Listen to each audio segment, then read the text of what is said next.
Now, I have joining me via Zoom the Amazon of the Niger Delta in the person of Annkio Briggs. Now, Annkio Briggs me via Zoom. Good evening, sister. Hi. Good evening. How are you? You can see, I can see you very well. You are also well dotted. Indeed, I am. You're also well dotted like myself. Yes, it's the latest fashion in town, thanks to our president. We are unapologetically dotted.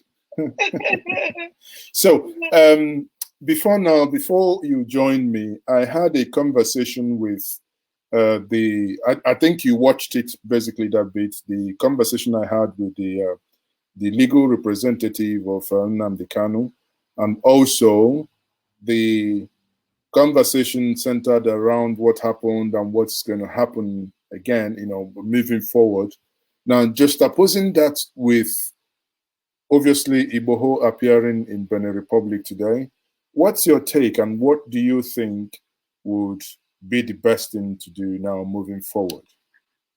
Well, definitely, let me start with moving forward for Nigerians, for all the ethnic nationalities in this country, and for all of us, the ethnic nationalities that are suffering in the hands of the decision that this government is making since it came into power, from dividing Nigeria along very obvious religious lines to ethnic lines, and definitely keeping or raising one ethnic nationality above another. Admitting on the one hand that Nigeria is being invaded by external forces, which this government definitely without shame and regret have repeated over and over again. And the president has told us over and over again that he's doing his best. As I have said before, his best obviously is not good enough for us. I feel very worried and sad for Nigeria that we are reduced to this, where we have a government that is lawless, a government that is attacking people, kidnapping people, terrorizing people in their homes, that make them to rather be fugitives instead of being Nigerians in their own country. Nnamdi Kanu was on bail. He obviously left the country because he fell and believed that his life was in danger.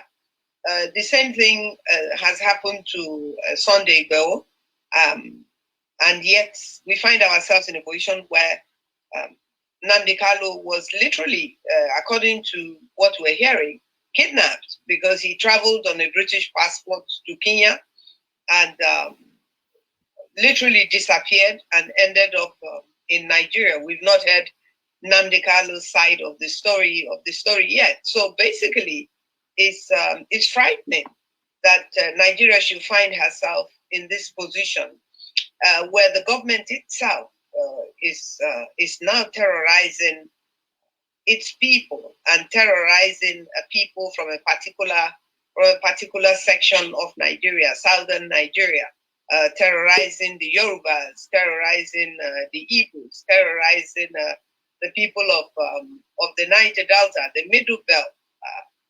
It's the word disgraceful does not cover it anymore. It's unacceptable. It's shameful for Nigeria to be playing this game as it is playing it in the community of the world. It's a ridicule that Nigeria is behaving as if it's a small country tucked away somewhere. We have some people claiming that one ethnic nationality is all of a sudden 160 million people, and then of course the Igbos, Yorubas, and all the other ethnic nationalities are only 40 million or so. It's I think Nigeria should call itself to order. The president people around him, I think his family members, should talk to him. The embassies, the people like his friend in the United Kingdom, the Archbishop of Canterbury. I think these people ought to really speak to the president that his behavior is most unpresidential. Yeah, I mean, you anchored it on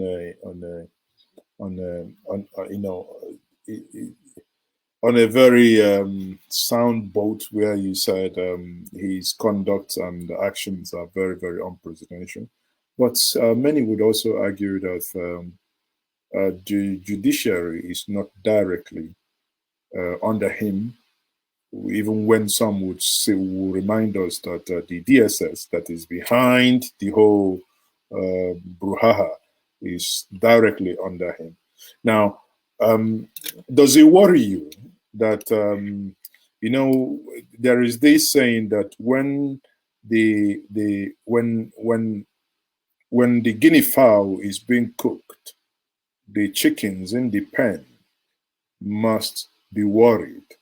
Does it not bother you that all these things happening within the southeast and within the southwest, the south or the Niger Delta, obviously not isolated from spillovers or even at some point, or does it mean that agitations have suddenly disappeared within that region, that everything is now fine and good?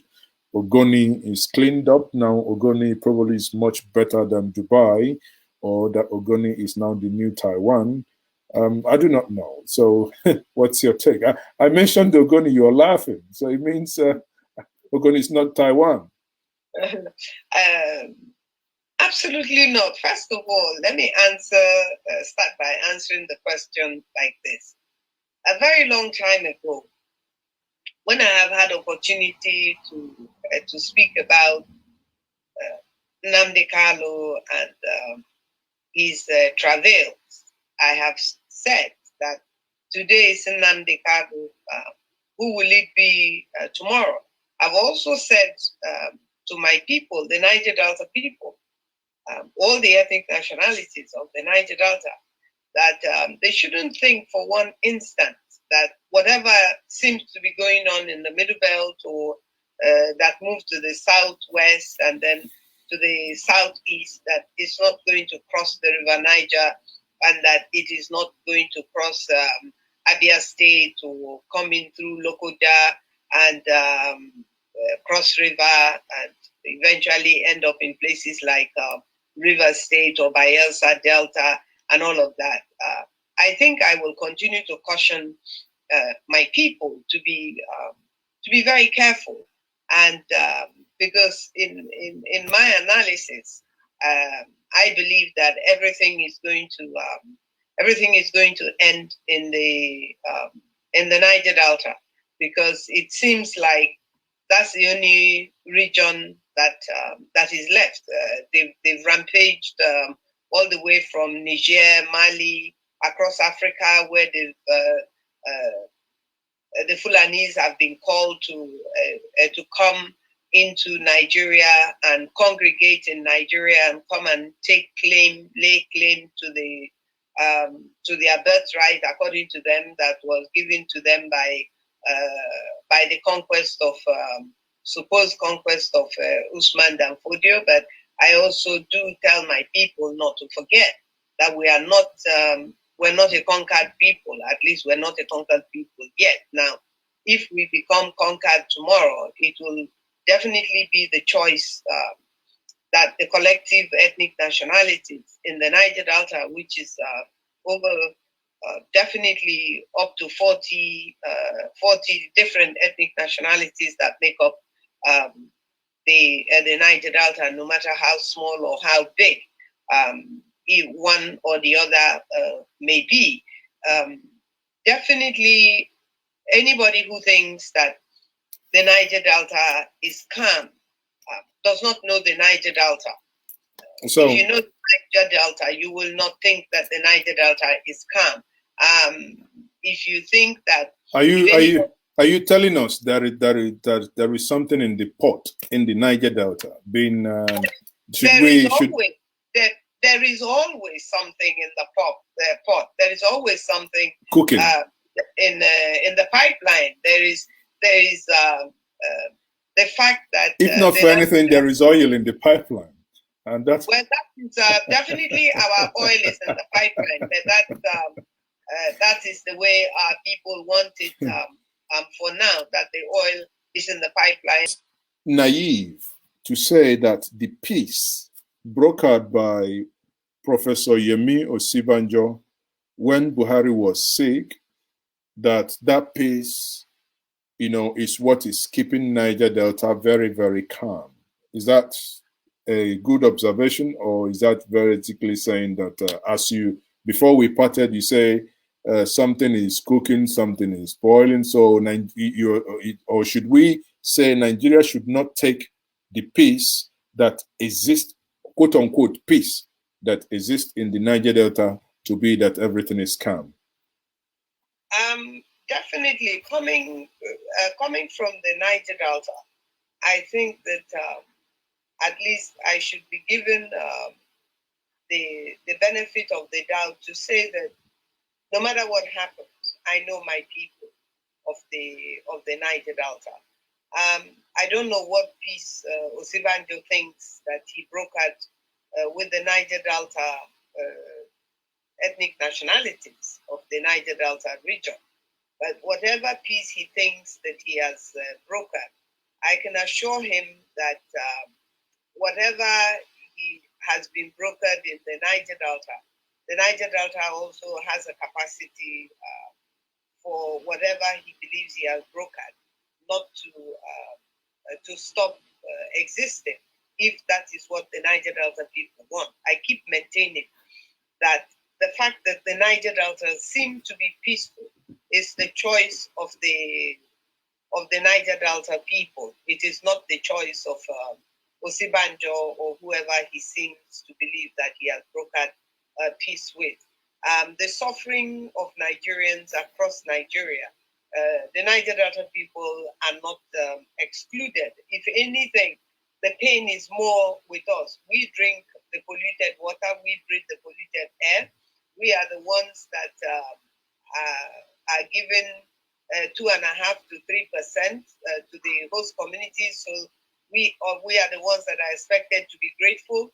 People who don't have oil are now seen and accepted as oil producing. We are the people whose resources, 30% of what comes from our land is now supposedly going to use to explore oil in the north of Nigeria, close to the Sahara. So whether there is oil there or there is no oil there, the point is that we are paying for the price for the oil to be explored. And if Osibanjo and the government believes that the way that the Niger Delta is being treated and accepted by some Niger Delta people, that is good enough and that it can go on forever. Time will tell whether this will go on forever or not. But I can assure you that anyone who thinks that there is peace, that the people of the Niger Delta are peaceful around what is going on in Nigeria, don't know human beings and their level of endurance, and definitely do not understand the Niger Delta people. There is a saying in my place, I round off with this. There is a saying in my place that says that it means that it is when the yam is cold, and yam is quite a basic diet in Ijaw land, because you use it with pepper soup in the morning by the waterside within the creek area and all of that. So saying that it is when the yam is cold that we eat the yam. So it means that you cannot predict. Nobody should attempt to predict the Niger Delta people, especially the oil producing communities as we are today, and as dealing with the 3% or 2.5% or whatever percentage we're supposed to be grateful for. The Niger Delta is far from calm. People are pained and people are upset and people are suffering just as much as any other set of people are suffering. When people will react, nobody knows, but that people will react, anybody that doubts that does not know human beings. Okay, before I let you go, you alluded to the fact that, these 2.5%, 3%, or is it 13% derivation? But, there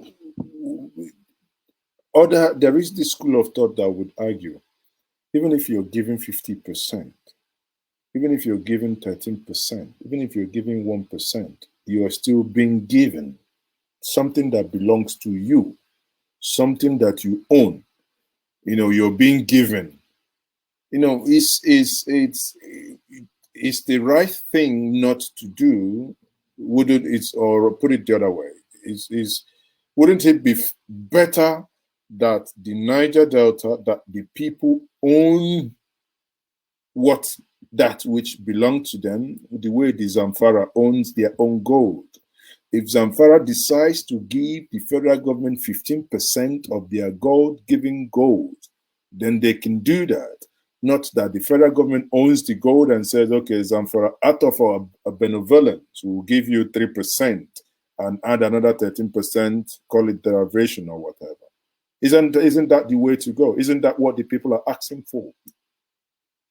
Well, that is what we have always asked for. That is what the Niger Delta people have always insisted upon. Even Adaka Boro's 12-day war against the federal government of Nigeria in 1966, before the first coup, was about insisting that we want to own and control our resources and be in charge of our own lives, which included us being in our own country. That was during the days of Adaka Boro. Ken Sarawiwa argued his own case along the same line. The bottom line in all of these things is that whether it is 99.999%, the oil is in the Niger Delta and therefore belongs to the Niger Delta people. And the fact that the federal government has laid claim to it is by a stroke of a pen, using the agent of fear and the agent of the falsehood of one Nigeria, which we have all come to realize that there is no such thing. But you know what? At the end of the day, what will be. And the way it will go will be the way that it will go. I think that it will be not too far from now where Nigeria as a country has to face her own demons and reality and know that there is just no way to continue like this. You have a country where the Yorubas are going in one direction. The Igbos are arguing their own case. The ethnic nationalities in the Middle Belt are arguing their own case. The ethnic nationalities in the Niger Delta, the owners of the resources, are arguing their own case. And then you have the Fulanis as well. So now you have a situation where every ethnic nationality is on one side, more or less. And then whether you like it or not, since 2015, the Fulani have established themselves, and their voices are very loud by their activity and behavior and the unjust ways, the nepotism and everything surrounding this government. Something will give, and when it gives, it will give. Okay, thank you.